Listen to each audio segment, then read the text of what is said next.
Alright, what's up, everyone? Welcome to the first episode of Sam's Nerd Corner, or whatever we're choosing to call it.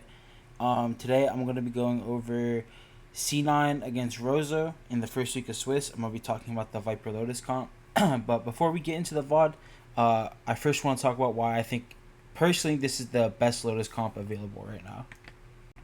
So, getting into just the Viper in general, and for those of you who have seen my tweet, I tweeted that I wish more GC teams did run it, and there's been like this kind of Viper erasure going on when I think Viper is probably the best agent on this map. So just going in on attack, first thing you're going to notice obviously is this wall. This wall just creates constant like passive A pressure if you're not going to take A instantly. So if you're the defenders and you're not taking this instantly, this Viper can now cycle wall, and even if you break breakable, like you can kind of like walk along the side, right? You could choose to go here, you could go in front of rubble, and you kind of get to isolate these angles. Commonly, what you're gonna see people do is a lot of good Vipers will kind of walk here, right? They clear route, then they'll like walk towards door, spin the door just to create pressure, and now this tree area, if nobody's in here, is a question mark that needs to be cleared. And then they can kind of clear the slant angle, they can clear breakable, and they don't have to worry about this angle. And if you get past all of this and there's no vice wall here, for example, let's put a vice wall here. If there's no vice wall, they can kind of just walk through, and you have to commit someone to site. So just looking at it from attack, you kind of get a lot of good A pressure passively, which I think is super important, and especially with the new Lotus changes, right, where they added this little jump up, you kind of can get an off angle on anybody jiggling route. Let's say you have your neon here, who's jiggling, I'm jiggling, right? This is what people usually do. I can now be up here, and I could catch them on the jiggle, on like just an off angle. And that's just talking about her wall. Like obviously her orb is very good for stalling. She has good ult, and like her molly gets really good value in post plants. On defense, we swap over to the defense. This wall, pretty self-explanatory, very good. Blocks B, gives you a little pocket to play in slant, and it blocks the door. So if you spin door, you wall up, and you're now gonna have to run through this tanking a decay, and nobody really wants to go through this Viper wall. And you get the Viper orb on C, and this is kind of where we are going to talk more about the comp. Commonly, what you're going to see people do is something like this, right? You have like the orb plus the thorn combo. A very traditional setup you might see for a comp like this is something like this, give or take, right? Like a 2-1-2. Some people do this, right? People do this if they're fighting A. Point is you kind of always will have an orb and a thorn at the very least. People use the wall. People will commit the wall to this. You'll see double thorn here and there. But the reason this is so good, and I think this is like a defense side of comp, not even I know this is a defense side of comp, is you kind of like, you take the A space, you really want to push them out of A, and the way you kind of want to view this comp is you shepherd them into C, right? You want them going into C, and then they're tanking the orb decay, and then they're tanking the vice thorns, and by the time that maybe this orb has gone down and the thorn's about to go down, this Viper will have now run over here, probably pops her molly, and then the omen smoke comes in, and it's just constant stall. So this comp is really good, and even if you have the vice on A, let's say you do a setup like this, right? This is a very, very basic setup, right? We're not going to go too in-depth until I start looking at the VOD. Even if you have something like this, it's still good, because they're so scared of going into C, because nobody wants to tank an orb decay into Thorn. So what you're going to commonly see, and what you're going to see in this VOD, is teams just want to go A. But that doesn't always work, and this is where we go into the VOD now. And I'm going to pick out a few rounds and just kind of highlight the example of like what I think C9 do super good on both defense and attack. So we're gonna jump right ahead into round 3, and this is C9's bonus. And one thing you're gonna see here is this is just how they work the map. So we're gonna watch how this unfolds. Just an early strong C default, right, making a lot of noise, lots of pressure. And I want you to notice the comp that Rozo is playing, right? It's a Viper comp, except you're changing the raise for the Neon, and then they have Deadlock instead. And notably, biggest thing to look at here is there's no sensors. There's no sensors. The raise has now just been inserted root, so they can't nade, and they use the nade for the A fight anyway. And so they only have Viper Molly, right? Viper Molly and Deadlock Net. So they're just making a lot of noise, right? Showing a lot of pressure, throw out the lurk smoke. They're getting a lot of orb usage, like toxin usage, and they just got the Viper Molly. And as we're about to see, right, they break the wall, and then they get the net. So that's pretty much all of the C Anchor stall gone, right? Like now they don't really have any more stall, right? As we pointed out, no raise nade. Our Omen Flash is slant. We don't have like anything from the fade. So what do they do now, right? They just cut noise. They refresh the smoke. And this is something you see a lot. They spin the door, right? We're going to clear front B. And these A players have not moved an inch, right? And either they can't re-clear this. They're too scared to re-clear S2 because they don't have a dog. And then now you're just going to see them re-hit with the lurk smoke. And they get 2. And I'm going to pause around here. They do end up losing this round to kind of like in my opinion, like a throw and post plant. But clearly they understand how to operate this comp. Alright, so we're going to jump a bit into round 3 already. Like, this is an anti-eco round, right? Rozo did win round 3, but everybody fell, so they're down to an eco. So this is kind of like a eco round for C9. So as we see, they're doing their C default again, right? They're just holding. This is very standard stuff against ecos, right? We kind of poke around the map. We don't super commit, right? We break the deadlock wall. Again, like I said, they don't... C9 stall is not as good, right? No sensors. They have no molly already. Like, they really only have a net for C. And we're going to kind of see, right? They leave the fade. They're dogging, right? They put up the lurk smoke. It's like, guys, look, we're gonna go C. And they're all coming back with the wall. Lily gets what I presume is a spam kill, right? Through the orb or the smoke. And if you remember what I talked about at the start of this video, look at where Gerald is jiggling, right? Gerald is jiggling this left side. Sari is on an off angle here, and you're about to watch her drop on an off angle. And this is why I think like Viper is so good on this map. Like, you can kind of get these off angles. Like, Gerald was not expecting her to be up there. I will say Rozo does play this really well, right? Gerald gets a kill stunned. That's a good fade eye right there. They are getting their kills. Sari swings, right? So now we're in a 3v2. But considering how this was going, I think Rozo did play this well. Then we get a collat, and it was a good clutch from Lily, right? Well, that's kind of what I was talking about, right? This Viper wall causes so many issues because, again, look at Sari's pathing. On the jump up, no audio cues.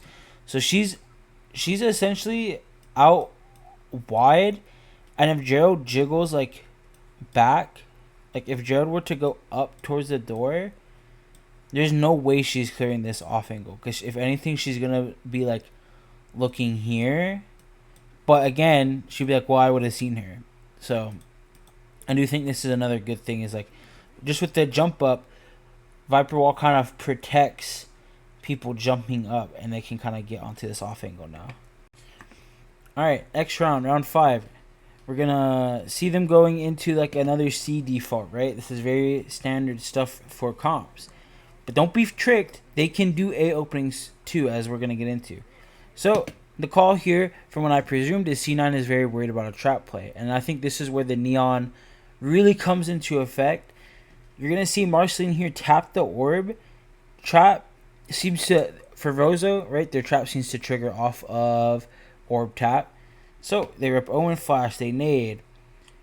No other character is going to run back and stun like this. No other character can do this. You might see people do like an Omen tap, right? We're going to have our Omen walk up. We're going to tap this orb. Trap play activates. They TP back. But there is still a chance that you will die.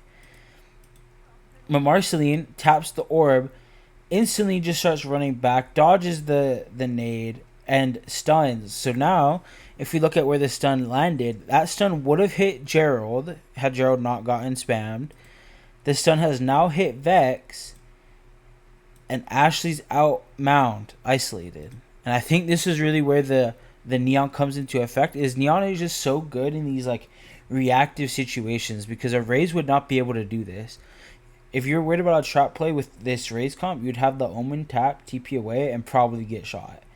Truthfully, like you'd probably like TP back and you might get like spammed.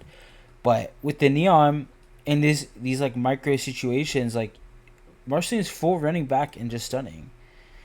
So Ashley obviously is fighting alone, kind of just committing to the fight. The whole time, right? Sari, if you look at where C9 right now is positioning, it looked like the initial call is to go back towards A, right? Because look at where Sari dies here. Sari dies on the orb, loses the 1v1 the shiny, right? But then Uni just gets a kill from B, so it's like they can change this call. And this is what's so strong about having like this like kind of double lurk, is these two, Uni and Sari, they're prodding A and B at the same time. Right? Uni is gonna be a huge menace for them front B. And Sari, just the pressure alone of this wall isn't like, if they're not gonna take A, they are constantly worried about this wall, because she could just be walking up anywhere in this zone, and they're not jiggling this wall from like stairs or something. They could just walk, like Sari could just walk into stair. So this is kind of like a double prong lurk almost, if you want to call it like that. So then they just go into B, right? Kind of keep it simple. It does turn into like a 3v2 at the end, and C9 end up winning the round.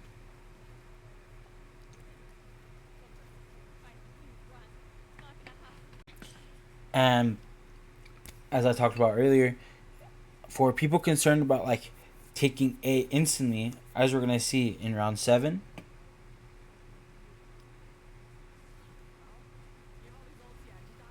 round 8, round 9,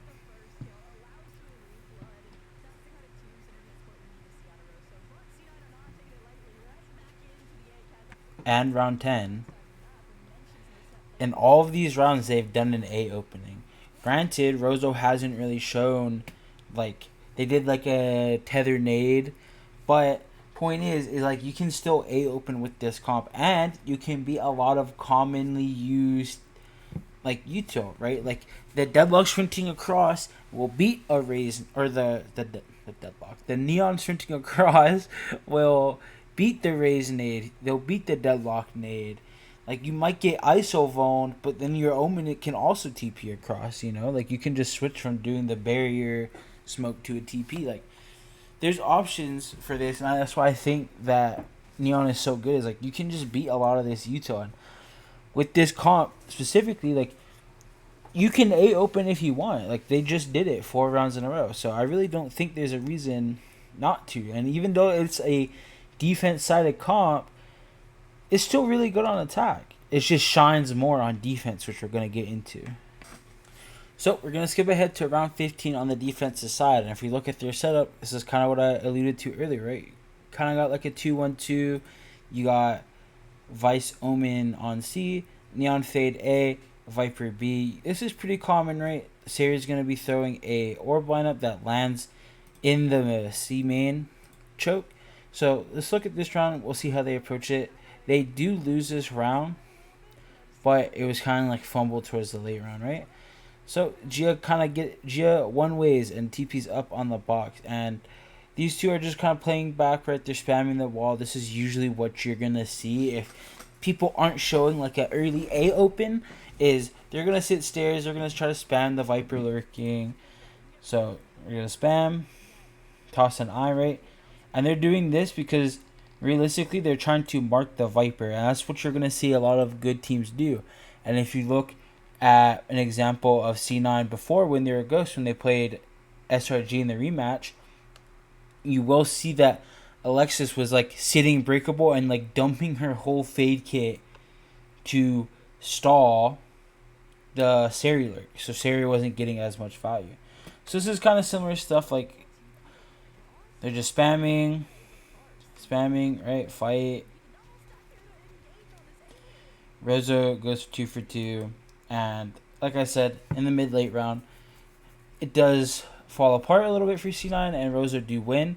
But I do still think this is like a good idea of how they use the setup. And this is kind of how you want to be approaching defense with this comp. But C9 has an extra layer to this, which we're going to get into. So we're kind of into the round already, but I do want to point out this setup. And this is something that we don't see too often from Vice comps. You can't really see it on the minimap, but there is a Vice Thorn on C where Sari's playing, but Uni is on A with Wall and Thorn, right? You don't normally see this. Usually the Vice is kind of like committed to one side, doesn't really do like cross map stuff except for like, I would say you see it a lot on like Split, right? People do cross map lineups, Ascent. But Uni has to like run to C, put down the Thorn, run to A, and then place the Wall on the her other Thorn. But I do think this is really good because you're still kind of accomplishing the goal of this comp, which is we're gonna kind of, if they go C and we push them into C, right, which especially happens a lot, right? They're gonna see this op, they're gonna see an Omen flash presumably, right, with the Thor spin. So it's like they go into C, but you're still accomplishing the same goal, which is they go into C and they're tanking the Orb Decay and they're taking the Thorn. And I think this is a really unique approach to this map by C9. And I think it's really cool. And it accomplishes like kind of the same goal. And with the Neon on defense, right, you kind of can op, you can run around the map, you can reposition the op really easily. Like you have these quicker rotates, and I think that's really good for this map, and especially for someone like Marceline who likes the op, and this team who I think they have a really good kind of like system and identity around the Neon, right? Like always sliding out and taking first. Like we're gonna let her kind of take these forward positions in these trap setups. Like if we're trying to bait out a trap, like we let her go first so she can reactionary stun and we can fight off of that.